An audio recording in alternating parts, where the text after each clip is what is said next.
ఆ అమ్మ అని అప్పుడు దండం పెట్టుకొని కనికరించి అమ్మకు పూజ చేసి అప్పటి నుంచి పూజ ప్రారంభించా. ఆ అమ్మని 8 వేళ్ళు కొలిసా చేసా. మళ్ళీ అక్కడి నుంచి నేను ఉండనని చెప్తే ఇక్కడ అమ్మను కొలువు చేసి ఇక్కడ మరీ చేస్తాను. నేను అందరి కోసం, నా కోసం అయితే కాదు, అందరి గురించి, అందరి కోసం, అందరూ బాగుండాలా, భక్తులు బాగుండాలా, ఊరు బాగుండాలా, ఊళ్ళో ప్రజలు బాగుండాలా, అందరూ మంచిగా ఉండాలా. అమ్మవారిని సహకరించుకొని అమ్మవారి కోరిన కోరికలు కొంగు బంగారం చేసే తల్లి సమ్మక్క సార్లమ్మ. అదే విధానంగా నీలంపాటి అమ్మవారు, ఆ తల్లి గుంటూరు అడి ఉప్పల ఆ అమ్మవారు కూడా నేను వస్తున్నా అని వచ్చింది. ఏం వచ్చిన 3 ఏళ్లకు ఆమె వచ్చింది. ఆమెను కూడా చిన్నపిల్లల రూపంలో కళ్ళలో చెప్తే ఆమెను కూడా నిలవబెట్టి ఇక్కడ జరిగింది.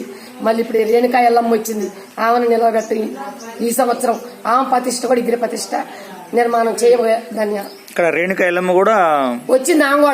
ఆమెను కూడా ఇప్పుడు చేస్తున్నా. అయ్యా శివయ్య ఆయన కూడా చెరువు గట్టు జడల